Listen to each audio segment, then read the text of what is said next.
tem um caminho muito óbvio para a nossa reflexão, que é quando a gente reflete que os falsos profetas eles só ganham público a partir do momento em que nós seguimos cegamente um conjunto de crenças, um conjunto de ideias. Então, nesse sentido, facilmente a gente resolveria essa abordagem dizendo assim: à medida em que nós construímos a nossa capacidade de raciocinar, saímos da fé cega para a fé raciocinada e, consequentemente, somos capazes de identificar aqueles que falam de acordo com a lei de Deus e aqueles que falam a partir das suas próprias causas. Ponto final, encerrou, vamos todos para casa. Mas aí eu fiquei pensando o seguinte: eu acho que a gente precisa, na realidade, olhar, né, mais amplamente. Porque uma coisa é identificarmos o cenário, a outra coisa é nós nos identificarmos dentro do cenário, a outra coisa é identificarmos quais são os problemas, quais são as soluções e como endereçar essas soluções. E eu acho que dentro desse cenário, né, dentro desse processo de desenvolvimento de competências, o que mais nos encanta é exatamente a medida que a gente consegue desdobrar os nossos olhares, né? E mesmo que a gente não consiga apreender essa realidade com profundidade, mas pelo menos a gente fica com uma pista. E a doutrina espírita ela nos ajuda muito nesse sentido. E aí eu achei um ponto de entrada para a nossa reflexão que é bastante valioso. Eu estava relendo agora recentemente a introdução do Evangelho, estava buscando uma citação, e eu encontrei lá uma estratificação da população, da sociedade terrestre, do mundo de provas e expiações, que é absolutamente fantástico. E eu queria começar exatamente a partir desse ponto, né? Kardec, ele estratifica as pessoas de acordo com o seu grau de compreensão das máximas do Evangelho, ou seja, das leis de Deus. Bom, no mundo de provas e expiações, onde é que vocês acham que a maioria se encontra? Ela encontra-se plenamente consciente acerca das leis de Deus, cumprindo 100%, sem chance de erro, fazendo opção pelo bem. É isso? Isso não. Essa com certeza não. Essa com certeza não, né? Nós estamos num processo, conforme nos ensina Kardec no Evangelho segundo o Espiritismo, no 3º capítulo das Muitas Moradas. O que caracteriza o nosso mundo de provas e expiações é exatamente essa nossa dificuldade de identificarmos o bem do mal e a partir daí decidirmos pelo bem. Porque identificar só o bem e o mal é mole, né? A gente já está assim até bastante escolado, porque nós já percebemos que não devemos fazer ao outro aquilo que não queremos para nós. Então essa base é fácil da gente identificar o que é o mal e o bem, pelo menos nas grandes questões. Eu acho que há situações limite, há situações críticas onde essa decisão ainda é difícil, né? Até porque há dilemas bastante curiosos, né? Outro dia um amigo propôs um dilema, eu achei fantástico. Você tem o seu filho em alguma situação de risco, vamos colocar numa situação assim bem interessante. Ele está preso nos trilhos de um trem. Bem bacana, né? Uma situação assim bem radical. E eu tenho na contrapartida a possibilidade de desviar esse trem, fazer com que ele descarrilhe. É um trem de carga, né, sem estresse nenhum. Eu não tenho tempo de salvar o meu filho, de correr até lá. Então eu posso fazer esse trem descarrilhar, sem estresse. Só que eu percebo o seguinte: ao descarrilhar, ele vai cair por cima de um monte de algumas casas e vai causar danos e possivelmente diversos óbitos. Qual é o bem que a gente vai fazer? A gente vai privilegiar as famílias que estão naquelas casas ou a gente vai privilegiar a vida do nosso filho que está no trilho do trem?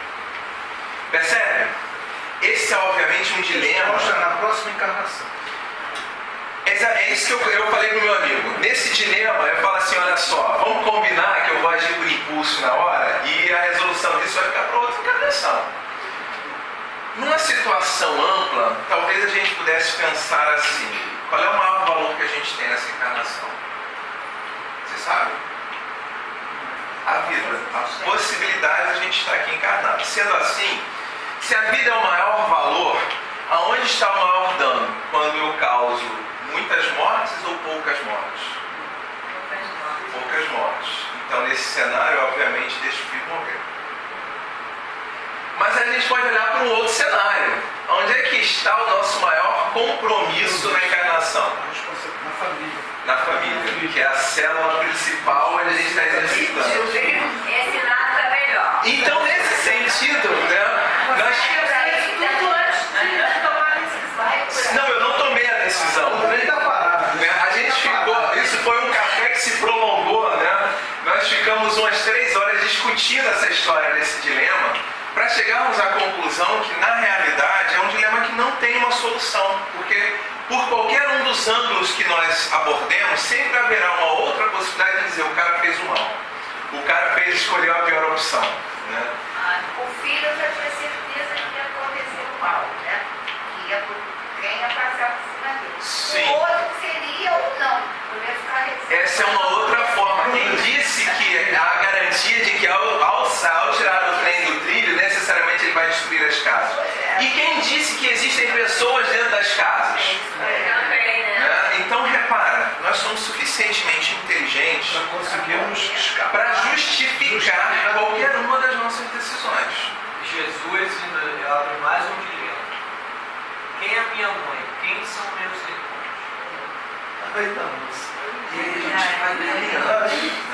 Então, isso só para a gente problematizar um pouco e pensar assim: realmente há situações de limite em que nos é muito difícil identificarmos o que é o bem e o que é o mal, o que é esperado de nós diante da lei de Deus.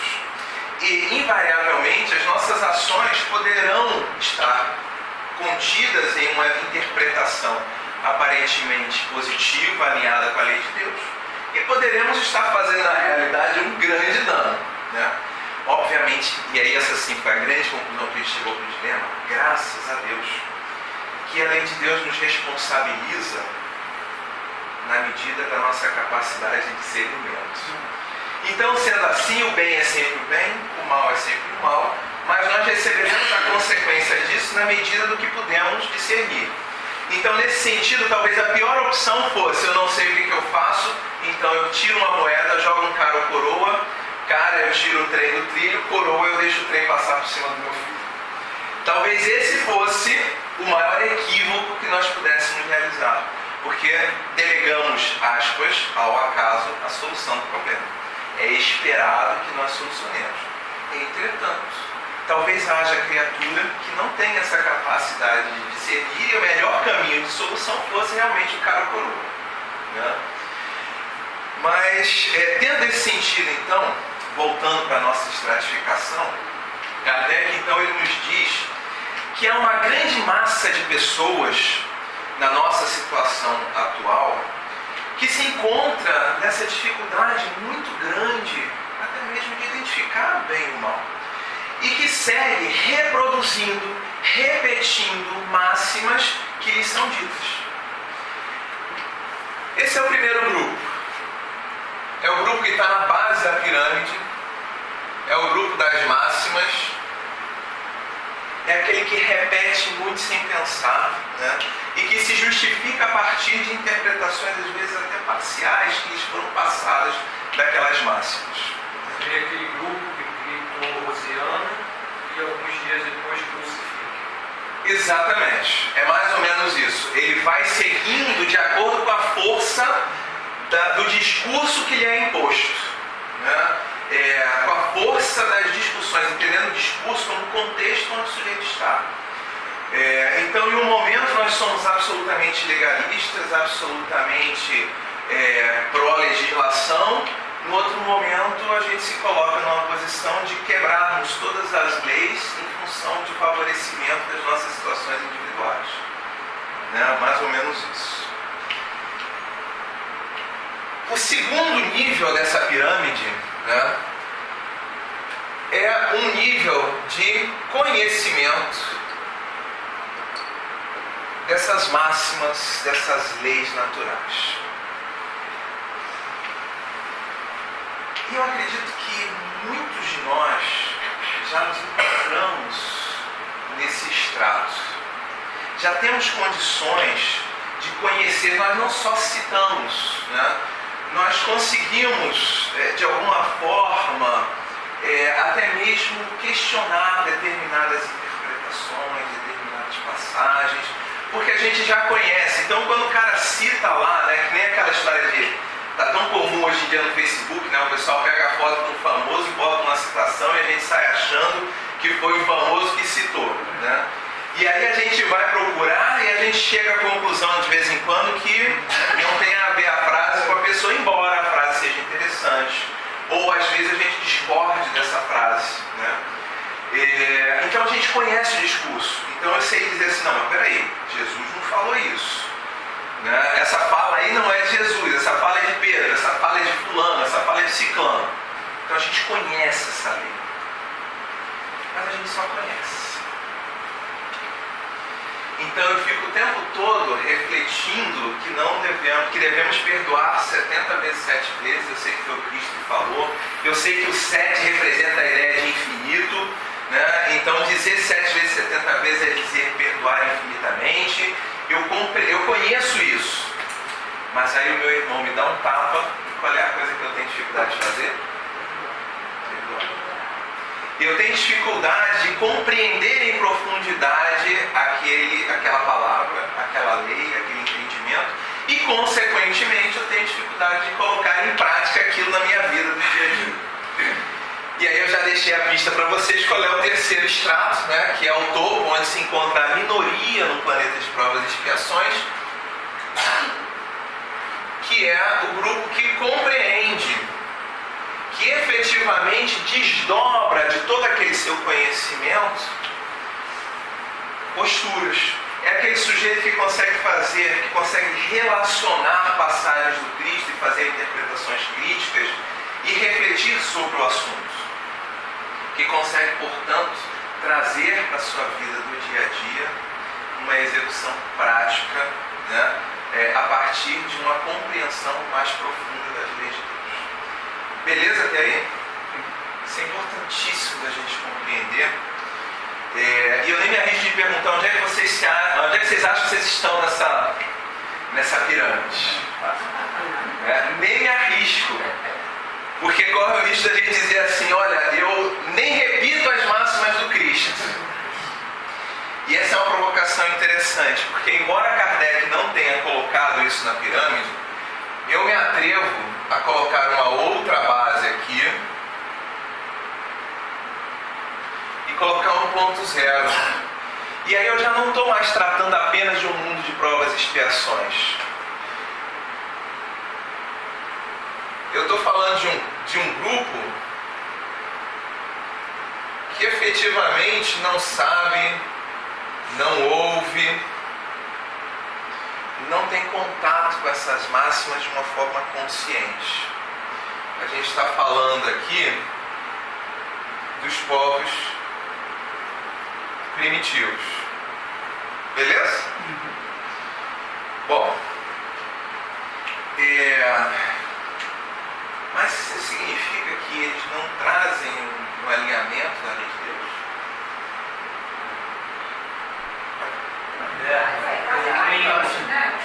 Tem muita dificuldade com essa palavra primitiva que você acabou de colocar, porque eu fui a alguns tribos e vou te falar. Alguns tribos têm mais para ensinar para a gente também. Perfeito. De uma forma Bem mais- pontual. Eu acho que às vezes eu me questiono se não somos nós os primitivos. Veja bem, o que eu estou provocando aqui? Né? Vou modificar essa palavra. Então, eu estou falando aqui de primitivos, mas onde é que a gente está? No mundo de provas e expiações. Então, esse primitivo aqui não é de provas e expiações, ele é do mundo primitivo. Então, eu vou botar aqui um mundo anterior aqui, ok? Aqui a gente está falando, provavelmente, de uma fase pré-hominal. Melhorou? É isso. Eu não estou falando do povo primitivo que não tem, né, um grau de conhecimento elevado, que não tem tecnologia, não é isso. Ou que não tem profusões de tecnologia. A gente está falando daquela fase da vida, da nossa existência, em que não temos conhecimento acerca de nós mesmos, não temos conhecimento acerca de Deus, não temos condições de pensar em termos de futuro e passado.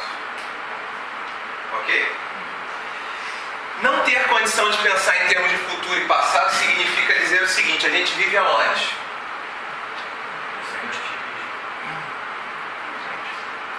O presente nos é absoluto, só existe presente, só existe o momento, só existe o instantâneo, e eu reajo a partir dos estímulos que eu tenho, sempre calcado em cima dos meus instintos, que é uma inteligência primitiva, com vistas a garantir a minha existência ali no presente, o meu conforto ali no presente, a minha existência ali no presente. Ponto final. Beleza? Gente, isso é importantíssimo da gente pensar, para a gente começar a entender sobre a história da fé cega. Porque mesmo nessa fase pré-nominal, a gente traz dentro de nós a lei de Deus escrita. A gente só não tem conhecimento, a gente só não compreende ela conscientemente. Mas ela dirige as nossas ações através dos instintos. Nós vamos seguindo maquinalmente, mecanicamente essas leis. Ok? E eu vou me atrever ainda mais, eu sou um cara atrevido, né? Não sei se vocês sabem. Mas eu vou colocar mais um nível nessa pirâmide. Que é o quarto nível. Lá no topo. Porque uma coisa é compreender. A outra coisa é fazer. Eu compreendo que ao matar alguém, eu arcarei com todas as consequências. Mas mesmo assim eu vou matar porque o cara me prejudicou. Eu discordo da fala de Jesus. Tem um caso real de um criminoso lá no sertão. O cara matava como água, como se bebe água. E aí certa vez ele foi preso. E o delegado perguntou para ele: o que você acha que eu devo fazer com você? Aí ele respondeu: mas seu doutor, o senhor vai ter que me matar, porque não tem outro jeito não. Eu matei, agora eu mereço a morte. Ele compreende, ele conhece. Ele entende o mecanismo de causa e efeito, ele compreende de forma muito básica, mas ele entende da lei, ele entende do direito, ele entende das consequências do ato. Aí cabia talvez perguntar, né, meu filho, então por que você matou? Né? Então, para o nosso nível de provas e expiações, a gente ficou com os patamares 1, 2 e 3. Repetir as máximas, conhecer as leis, compreender essas leis. Quando a gente vai passar para o outro patamar, para os outros mundos, né, nós passamos a nos preocuparmos em executar essas leis da melhor forma possível. É a nossa escolha do bem. Aí a gente já está falando, né, dos mundos de regeneração, dos mundos felizes, aonde a gente até pode errar porque não conhece, mas não vamos mais errar porque nos é confortável, porque vai nos dar privilégios, porque vai nos trazer vantagens na vida atual. Beleza até aí, gente? Então, a partir disso, nós já conseguimos compreender de onde vem essa fé cega, ou não. Melhor desdobrar, porque tem muita gente silenciosa. O que é a fé cega? A fé cega, ela deriva desse comportamento onde eu sigo mecanicamente a partir do contexto onde eu me encontro. Eu entendo que o contexto é que determina as minhas ações. Então, se a minha manada foge, o que eu faço? Eu fujo também. Se a minha manada apedreja, o que eu faço? Apedrejo também. Se a minha manada ama, o que eu faço? Eu amo também. Percebe? A fé cega, portanto, não é que ela seja ruim, mas talvez a gente já tenha condições de modificar a nossa postura. Você não tem a responsabilidade. Eu não tenho a responsabilidade, exatamente, eu delego essa responsabilidade. E é interessante a gente pensar o seguinte, isso está em Kardec, tá? Kardec coloca no Evangelho segundo o Espiritismo que à medida em que nós não consigamos seguir utilizando a razão para discernirmos sobre algum ponto, o que é que nós devemos fazer? Seguir o consenso. Siga a maioria. Olha que interessante pensar nisso. Se eu não tenho cabedal para raciocinar sobre aquela questão, a recomendação que Kardec nos faz a partir da fala dos Espíritos é: observe o comportamento coletivo e siga o coletivo. Aí eu arrisco dizer assim, porque possivelmente, na pior das hipóteses, eu estou na maioria e a maioria está progredindo devagarinho, mas está. A maioria vai errar? Vai. Mas está seguindo. Em algum momento eu vou seguir com essa maioria também e vou desenvolver a minha competência. Gente, isso é vital para a gente pensar. Porque às vezes a gente fica se cobrando para a resolução de dilemas como aquele que eu coloquei. Como é que a maioria resolveria aquele dilema? O que vocês acham? Salvaria o filho? Pontos. Percebe? Então eu sigo com a maioria. Tudo certo, eu não tenho condição de discernir sobre aquilo, então eu vou com a maioria. Óbvio que a gente está falando de uma questão extrema, né? Mas é legal a gente começar a pensar sobre isso, até do ponto de vista do direito que nós temos de construir as nossas competências através do mecanismo de acerto e erro. Aliás, até hoje esse é o melhor mecanismo de aprendizado que a gente conhece, ou não? A grande maioria da nossa população se utiliza desse mecanismo, acerto e erro. O cara vai ali, tenta, não foi, dá um ajustezinho, não foi, dá outro ajustezinho e vai.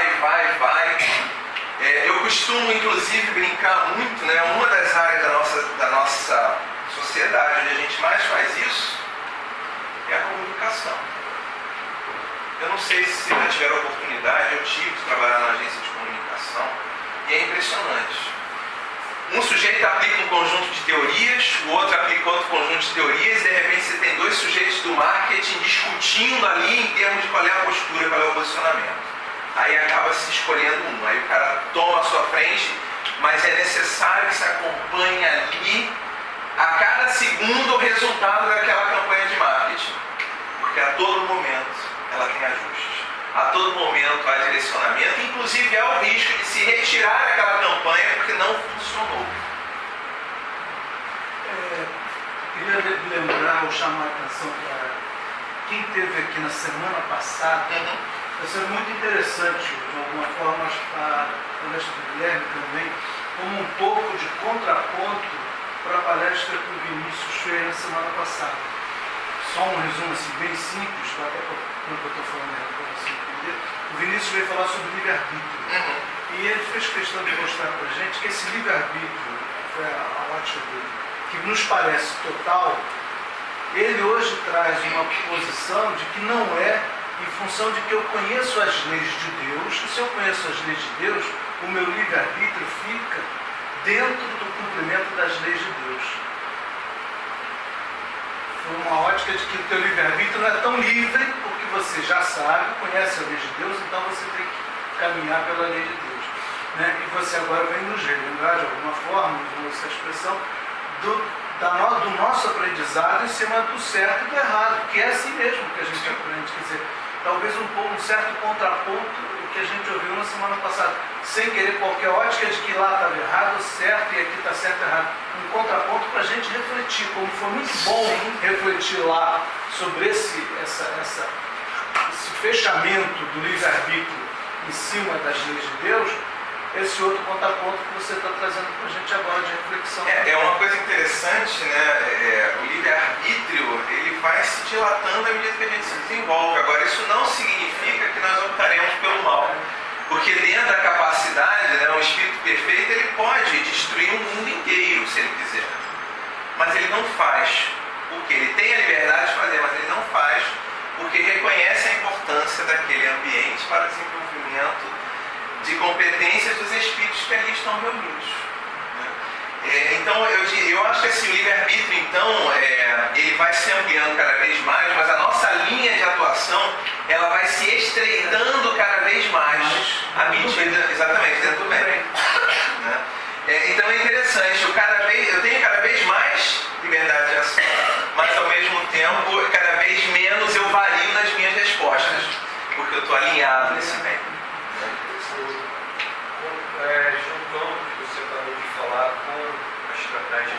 marketing. Eu tenho estudado muito sobre manipulação de massa. Eu vejo que a manada, muitas das vezes, ela acha que está decidindo, mas está sendo direcionada por algumas cabeças que dizem, mas hoje está mais forte pela maneira como se descobriu de influenciar. A gente está muito mais influenciado até por questões globais. A comunicação se tornou muito mais organizada, se estudou mais, e quando você vê, por exemplo, o Noam Chomsky, é assustador. E por isso, às vezes, até me questiona aquilo que a gente fala, chama de livre-arbítrio, às vezes é induzido artificialmente. A gente acha que é nosso próprio, quando na realidade não é. Sim, esse é um outro grande desafio, um grande dilema que a gente vivencia, que é o direcionamento, né? Mas é interessante a gente perceber o seguinte: esse direcionamento equivocado, ele existe desde sempre, né? Outro dia eu estava lendo sobre a questão, acho que era dos golfinhos, que volta e meia a gente encontra um grupo enorme de golfinhos mortos em praias. Por quê? Porque a liderança daquele grupo, por algum motivo, adoeceu, não se sabe, mas se perdeu. No que ele se perde, ele leva todo o seu grupo à morte. Uma das teorias é que o sonar dos navios interfere com o sonar das baleias e dos golfinhos e acaba desviando o curso. Então, é interessante a gente começar a refletir, né, sobre esse olhar e perceber o seguinte: está na natureza, sim, a gente utilizar o arbítrio desde o processo de condução, porque a liberdade de escolha ela vai sendo restrita, né, e ela só se amplia à medida que a gente pode discernir. Então, com certeza, há questões que nós nem aventamos sobre a possibilidade de interferência. Mesmo assim, esse exercício ele é válido, né? Porque eu vou estar o tempo todo me questionando: peraí, mas a cor da moda é o azul, está todo mundo usando azul, mas eu não gosto de azul, e aí, como é que fica, né? Ou então ela vai mudar a cor da moda, e agora, o que eu faço? Eu jogo fora o meu armário todo, ou eu começo a pintar as minhas roupas? Como é que eu vou fazer isso, né? São pequenas, interessantes. Sabe qual é quem que determina a cor da moda? A quantidade de tecido que está no estoque. Aí eles falam: não, o azul é na moda porque eles estão... A quantidade de tecido, e eu estava lendo outro dia, tem um outro argumento interessantíssimo: a disponibilidade de determinada substância, a quantidade de tinta disponível para tingir aquele tecido. Então você determina a moda de acordo com o que está disponível dentro do mercado. É curiosíssimo a gente começar a pensar sobre isso, porque a gente vê o seguinte: então também não há muita escolha, há uma certa determinação desses rumos pelo ambiente material / social onde nos encontramos, né? As aves, por exemplo, invariavelmente acabam migrando, porque se elas ficarem, quando o inverno chega, elas morrem, né? Então tem essa partida, né? Então, assim, à medida que tem alguns estudos interessantes falando sobre isso. À medida em que as nossas estações climáticas estão ficando loucas, né, e aí o inverno tarda a chegar, as aves também tardam a migrar. E aí é um grande questionamento: será que nessa loucura, num local onde você tinha o inverno extremamente demarcado, quando esse inverno deixa de ser extremamente demarcado, está muito próximo do outono, será que haverá migração? Então a gente também vai se movimentando dessa forma. E o interessante é que nesse exercício, mesmo de manada, nós vamos desenvolvendo uma capacidade de olhar sistêmico. Eu começo a perceber, a partir dos meus estudos, a partir das minhas reflexões, eu começo a conseguir olhar essa massa de resultados, de dados que vão surgindo, e vou parando e vou avaliando. E vou conseguindo compreender aquele movimento, e vou conseguindo desdobrar outras posturas, e vou conseguindo estabelecer um ponto lá na frente, extrapolando a previsão. Eu começo a olhar para o meu passado, percebe? Juntar dados é isso, e começo a traçar comportamentos. Esse é um olhar sistêmico. E aí, à medida que eu faço isso, eu começo a perceber o seguinte: pô, guerra é ruim pra caramba, do ponto de vista do compromisso perante a lei de Deus. Mas do ponto de vista do progresso da civilização, né, em termos tecnológicos, é maravilhoso.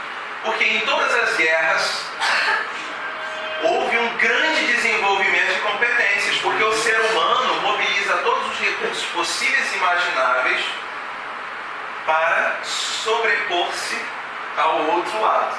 E nós desenvolvemos muita tecnologia em função disso. Percebe? Então, à medida que a gente olha para trás e vai somando os pontos, a gente vai começando a perceber um pouco mais sobre o contexto onde a gente está, e a gente consegue fazer previsões para o futuro. Com essa fala, você já percebeu que a gente não vive mais no presente? A gente começa a entender que há um contínuo de tempo onde está tudo integrado. Beleza? Fica uma dica de estudo para quem quer ver para onde está indo o movimento espírita no Brasil. Álvaro Crispino, Família, Juventude e Educação, ou Juventude, Família e Educação, alguma coisa assim. Eu acho que é Juventude, Família e Educação. É o último livro do Álvaro Crispino. O que ele tem feito? Já há uns 4 anos. Ele tem captado dados de pesquisas, inclusive do censo. Ele vem cruzando dados dos últimos censos, dados de pesquisadores, para perceber como é o comportamento e desenvolvimento da doutrina espírita no Brasil. E ele tem chegado a algumas conclusões interessantíssimas. Por exemplo, a doutrina espírita é a religião que mais tem crescido entre as classes C e D. Isso é significativo. C e D. C e D está crescendo mais do que as classes A e B. E aí lança-se uma série de questionamentos, porque, peraí, os centros espíritas estão focados para discutir e apresentar a doutrina espírita para as classes A e B e fazer projetos sociais na classe C e D. Como é que eu falo de doutrina espírita para as classes C e D? Esse é um questionamento. E mais, na hora que ele vai estratificando por faixa de idade, isso determina, inclusive, qual é a forma de abordagem. Porque nas classes C e D, entre os jovens, ou seja, classe C e D jovem, pelo menos nas grandes cidades, a gente está falando de pessoas alfabetizadas, que têm minimamente uma condição de interpretação. Porque se a gente estivesse falando do público de 70 anos de idade, esquece. Porque a maioria que está ali, pelo menos nas áreas de comunidade, são pessoas analfabetas. Então não adianta dar um livro dos Espíritos para cada um dali e vamos começar a ler e estudar. A dinâmica é outra. Percebe como o conhecimento dos dados, o cruzamento dessas informações nos leva a conclusões, nos leva a definirmos posicionamentos à frente. Então, mesmo que a gente esteja tomando decisões erradas, mas a gente está conseguindo perceber esse contexto. Aí você já deve estar se perguntando, a meio-dia e 10, faltando 20 minutos no final da palestra, e a fé cega e os falsos profetas. Eu já não estou perguntando muito, porque isso já fiz em palestra umas 10 vezes. Eu não fiz. A fé cega. Não temos pressa, já sabe que no final vai chegar. A fé cega a gente já compreendeu de onde vem. A gente vem dessa previsão, desse olhar, desse extrapolar, do olhar só para o presente. Do olhar só para o presente e da submissão à força. Falando aqui força, não necessariamente a força física. Entre os animais, quem é que tem direito de copular com as fêmeas? O macho alfa. Quem é o macho alfa? O macho forte. O que mais se destaca, porque forte a gente fica com a sensação de que é o mais forte. Pode ser o passarinho que dança melhor, pode ser o pavão que tem as penas mais volumosas, percebe? O mais destacado naquele grupo. E que, curiosamente, ele se impõe sobre os demais. Guilherme, Oi? vou discordar, porque eu não sei se tu passa, de novo copolo, tu pula em grupo. Quando você fala de macho-alvo, ele está no grupo. Então, ele sim, mas a fêmea escolhe quem é a fêmea da ave, ela escolhe qual é o macho que ela vai copular. No coletivo. Sim, mas dentro desse olhar do mais forte, o mais apto, né? Se você pega, por exemplo, hipopótamo, vai dominar e a fêmea que está daquela manada, ela não tem escolha. Ele é o macho e acabou. Sim, mas o que eu estou querendo ressaltar aqui, pode ser que não tenha sido suficientemente claro, é que o direito de perpetuação da espécie ele se encontra entre aquele que se destaca mais. Seja em função de ser um macho alfa naquele grupo, seja em função de se destacar suficientemente para que a fêmea se encante ou entre naquele cenário. Né? É essa a ideia. O que mais se destaca é o que apresenta melhores condições, teoricamente, de seguir em frente. Agora, isso é curioso a gente pensar pelo seguinte, não necessariamente, a longo prazo, essa escolha é uma escolha inteligente. Vamos pegar um exemplo que eu acho fantástico, de acordo com o que alguns pesquisadores têm trazido. Vocês sabem que nós, de acordo com a teoria da evolução, né, nós e os macacos descendemos de um mesmo ramo. Em algum momento, houve uma alteração genética em que perdemos força na mandíbula. Então, se nós imaginarmos que está todo mundo ali muito próximo, quem é o macho mais potente? O que tem mais força ou menos força na mandíbula? Quem vai poder morder mais, né? Mas olha nós aqui provando que no tiro de longa distância, talvez nós possamos ser os mais fortes. Os mais aptos, portanto, né? Permanece na espécie aquela que tem maior capacidade de adaptação. Mas isso a gente está falando o quê? Presente, futuro, passado. Porque no instante da decisão, a gente vai olhar para aquele cenário de diferenciação genética e vai dizer: isso aqui é uma normalidade, isso aqui é uma aberração. Não é assim que a gente pensa? Esse é o cenário. E eu gosto muito de trabalhar isso, né, quando a gente pega o filme do X-Men, por exemplo. Não sei se vocês acompanham, né? Mas em algum momento, seres humanos começam a nascer com mutações genéticas, com poderes fantásticos. E o que é que, aspas, os normais fazem?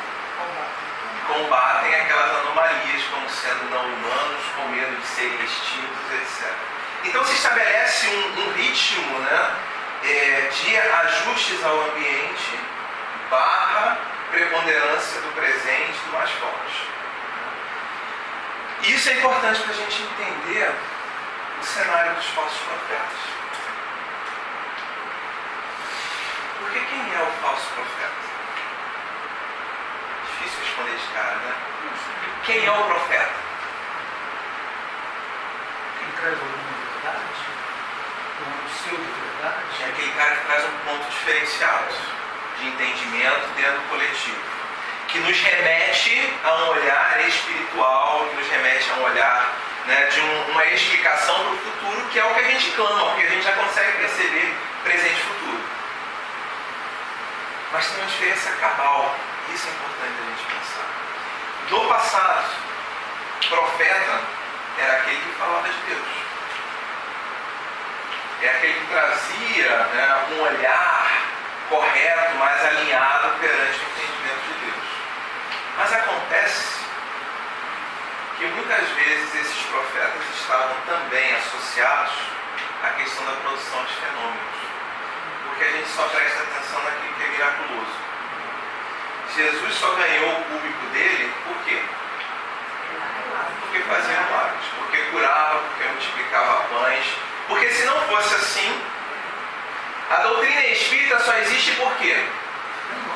Por causa da comunicação patente com os espíritos.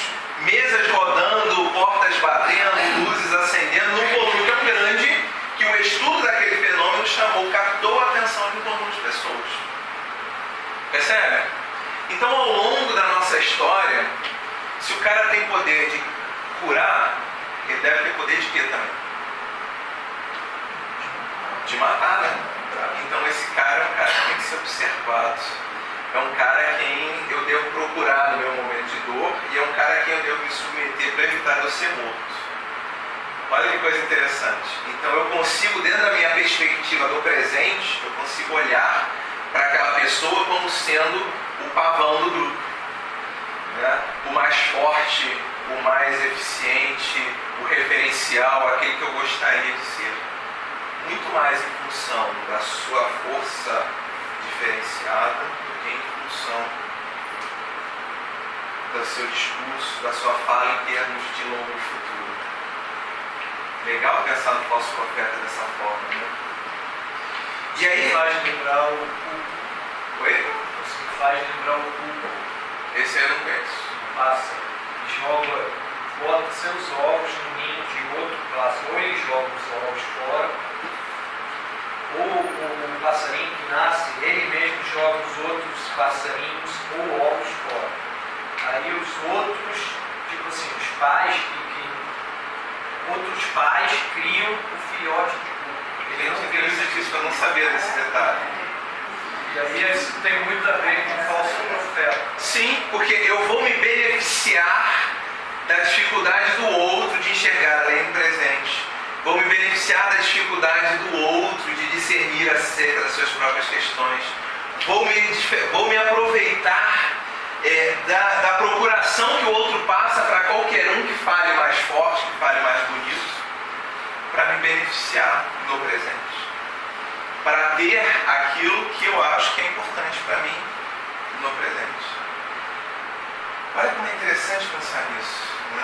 Esse falso profeta, então, ele entra num cenário de força de uma forma muito curiosa, porque é um cara que é eloquente, é um cara que produz fenômenos, é um cara que tem uma fala bonita, né? É um cara que articula bem as palavras, é um cara que é ardiloso, que manipula, né, a compreensão das pessoas acerca do que está escrito. Isso talvez a gente possa ver, fugindo um pouco do cenário religioso, né? A gente está vivendo esse momento político aí curiosíssimo, né? Quantas vezes as pessoas estão mudando de ideia acerca da legalidade ou não do impeachment em função de argumentações tão primorosas de ambos os lados? E aí é necessário que o sujeito tenha um conhecimento enorme sobre legislação, tenha uma percepção sistêmica muito grande para escutar aquele discurso e dizer, não, mas espera aí, essa fala aqui, ela não está coerente com este e este ponto da legislação. Aí o outro vai lá e diz, isso aqui, fere ali. Percebe? A grande maioria de nós simplesmente embarca naquele discurso que for mais forte. Quem tem o maior pato na praça, quem mobiliza o maior número de pessoas de camisa vermelha, não é assim? A grande massa está se movimentando dessa forma. Quem é capaz de fazer mais barulho, quem apresenta os melhores resultados é quem está certo. Ou talvez seja uma visão muito particular minha, mas a minha sensação é essa. A massa da população segue no fluxo do benefício imediato. Não é assim? Sempre foi assim historicamente. Você tem lá o curral eleitoral, né? Eu vou votar em quem? O cara que vai me dar a dentadura, vai me dar o pé de sapato. Ele me dá um pé de sapato, só me promete vai dar o outro sem ganhar na eleição. E aí eu tenho que ir votar para poder ganhar outro pé de sapato. Isso são cenários históricos na nossa sociedade. Né? Ou seja, eu não estou tendo visão de futuro. Eu não estou vendo a coerência do passado para perceber onde é que essas coisas vão se desdobrar. Eu estou apenas baseado no presente. Aí outro dia eu escutei um amigo meu dizendo assim, cara, eu não sei se o impeachment está certo ou errado, mas eu quero mais que a Dilma saia logo. Porque assim os empresários vão ter um cenário de mais confiança e segurança para fazer seus investimentos, o dinheiro vai aparecer e a gente vai começar a sair da crise. Olha que coisa interessante, é uma forma de olhar. O cara não está desdobrando a dimensão de que se essa ação do impeachment é um golpe, então a gente está indo contra a Constituição, está indo contra o direito, e que bases de discussão isso aqui pode estar gerando para o futuro da nossa nação. Pouco importa, não importa é que agora eu vou conseguir me empregar porque os empreendedores fizeram dinheiro. Ponto final. E eu vou ter trabalho. Está visando o egoísmo, né? É uma visão egoísta. Eu te diria o seguinte, não é nem uma visão egoísta, é uma visão egocentrista. Sim. Né? Ainda é uma visão egocentrista daquele que tem suas necessidades. Né? Esse é o olhar.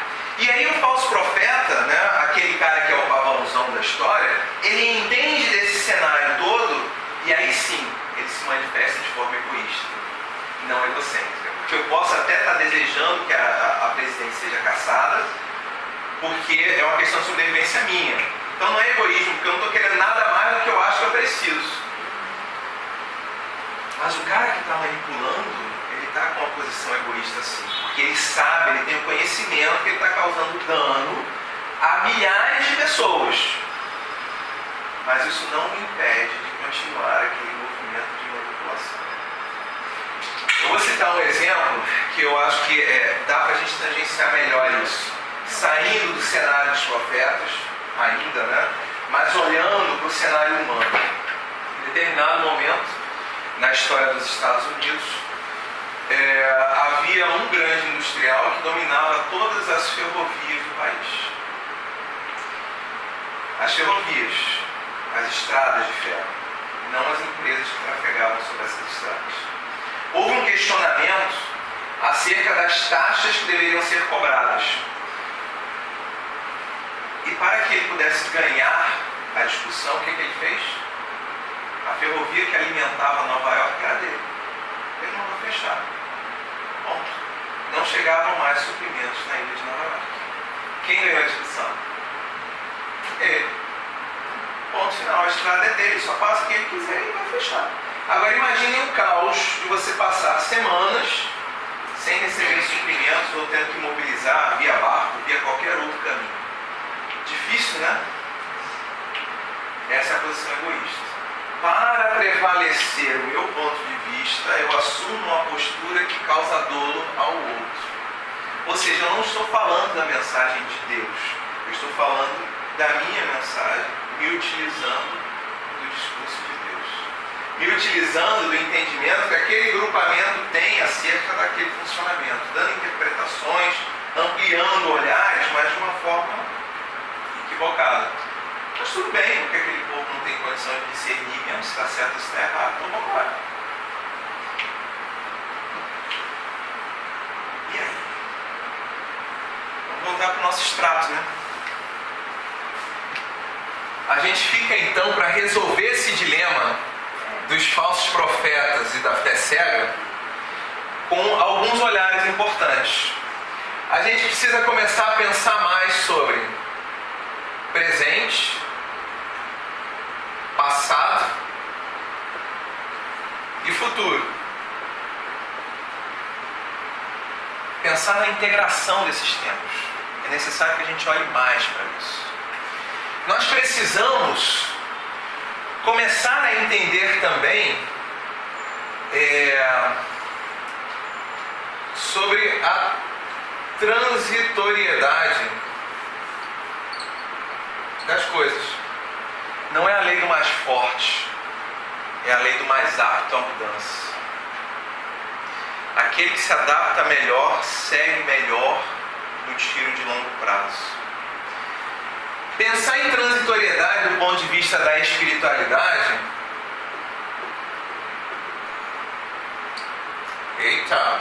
é pensarmos em impermanência.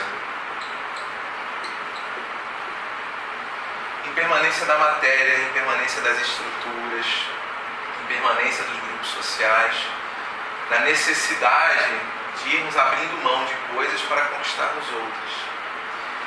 Pensarmos nesse cenário de nos calçarmos contra os falsos profetas está aqui. É entendermos isso. É compreendermos de forma sistêmica a sociedade onde estamos. É aquilatarmos pelo menos conhecimentos para nos tornarmos capazes de criticar os discursos que chegam. Diga. Não sei se os caras se concluem. É porque, veja bem, isso aí é tudo bem, mas vou voltar lá no seu dilema inicial, né? A gente volta lá no dilema. Que a gente ainda não tem essa capacidade de discernir o teu dilema bem extremo. Quando você falou dele, eu me lembrei de um outro assim mais simples, que é rápido de contar. Você está saindo para comprar pão na padaria, o teu vizinho diz assim, onde é que você está? Na padaria. Traz 6 pães para mim. Aí você, tá, legal. Aí você chega lá na padaria e diz assim, me dá aí 12 pães, você vai comprar 6 para você também. Você chega em casa, você tem que separar os 6 para o vizinho. Quais são os 6 que você dá para o vizinho? Né?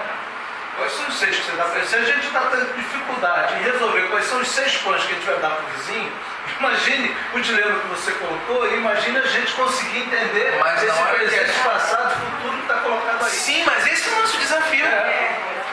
E por isso que eu trouxe essa ideia de impermanência. ter determinado a posição A ou B, ou o simples fato de eu ter ficado com os 6 melhores pães, não significa que eu vou para o inferno permanentemente. Percebe? Então é isso. Na hora que a gente começa a trabalhar essas relações e pensa na impermanência, porque é um processo de desenvolvimento de competências, a gente se dá o direito até de errar. E a gente vai caminhando. Porque se a gente não se dá o direito de errar, o que acontece? A toda hora eu vou chegar para o meu profeta e vou perguntar, vem cá, e aí? Quais são os pães que eu dou para o meu vizinho? Não é isso que a gente vê na sociedade hoje? O sujeito não discerne por si próprio, ele fica esperando um manual de conduta que diga o que eu tenho e o que eu não tenho que fazer. Olha, isso é muito variado. Porque, por exemplo, o Washington gosta de pão branquinho, mas ele gosta de pão moreninho. E a gente vai problematizando a história, que nem a gente problematizou o trem, a gente vai problematizar isso também. Percebe? Nesse movimento, então, né, a gente vai trabalhando essa questão da identificação dos falsos profetas a partir dos conhecimentos que nós adquirimos, a partir dessa condição de ligar presente, passado e futuro e de entender que as coisas são transitórias em termos materiais. À medida que a gente faz isso, a gente descobre que estamos todos destinados a sermos felizes em algum momento. A gente começa a descobrir os espíritos, a gente começa a descobrir que dentro do ambiente muitas vezes é melhor rumar contra a manada, porque a manada ainda está com uma visão imperfeita. Olha como é interessante. Aí eu começo a construção da fé raciocinada e não da fé cega. O meu instinto, o que me diz o presente, as minhas emoções nesse instante me diz assim, fica com os melhores pães. Mas a minha visão de futuro me diz o seguinte, olha, talvez ficar com os melhores pães não seja a melhor opção. Talvez eu deva ligar para o meu vizinho e vir para cá para a gente escolher juntos. Eu pego um, ele pega outro, eu pego um, ele pega outro, e assim, cada um fica com os melhores que entende ser os melhores. Só que eu só consigo fazer isso à medida em que eu saio do meu ponto presente, da minha avaliação momentânea, e abro isso para uma dimensão de imortalidade, para uma dimensão de espiritualidade, de não materialidade. Até o ponto, né, em que eu serei capaz de me mobilizar, de colocar a minha vida em risco em favor do outro, porque eu tenho certeza que a minha vida é só mais uma vida. E que, no último extremo, quem garante que ao colocar a minha vida em risco pelo outro, efetivamente eu morrerei? Percebe? E aí, olha só como é importante isso, porque a gente está começando a ir contra aquilo que o instinto nos diz. Porque eu me ponho em risco conscientemente, porque eu entendo que é o melhor a fazer num tiro de longo prazo. Porque aquele sujeito talvez precise muito do seu movimento encarnatório e porque não necessariamente eu vou morrer. É o momento da evolução de cada um, né? Exatamente. Seria mais ou menos o seguinte, você tenta delegar para o outro a responsabilidade de decisões que você deveria estar tomando. E aí achar que o outro vai queimar no quinto dos infernos porque ele tem a responsabilidade de você indo naquela direção e não você. Esse é o cenário que constrói os falsos profetas da fé cega. À medida que eu puxo essa responsabilidade para mim, eu resolvo a questão. Você vê que a gente tenta responsabilizar por isso pela violência, o presidente pelas desgraças. Sim. E não quer assumir a responsabilidade, pegar junto e ver qual é a nossa parte nesse contexto todo. Porque a gente ainda está aqui, na fase lá, no primeiro patamar que Kardec propõe, né, de repetir as máximas. Então, se essa máxima está errada, o problema não é meu. O problema é do cara que é professor. Eu escutei um cara que achei sensacional, ele falou, ele chegou à conclusão que as pessoas só escolhem o presidente para ter a quem culpar. Gente, adorei isso. Eu acho que é mais ou menos por aí. Bom, eu espero ter ajudado vocês, que a gente possa refletir muito, né? Que a gente possa captar cada vez mais informações acerca de nós mesmos, para que possamos assumir cada vez mais a responsabilidade pelo que a gente faz. Paz e bem a todos.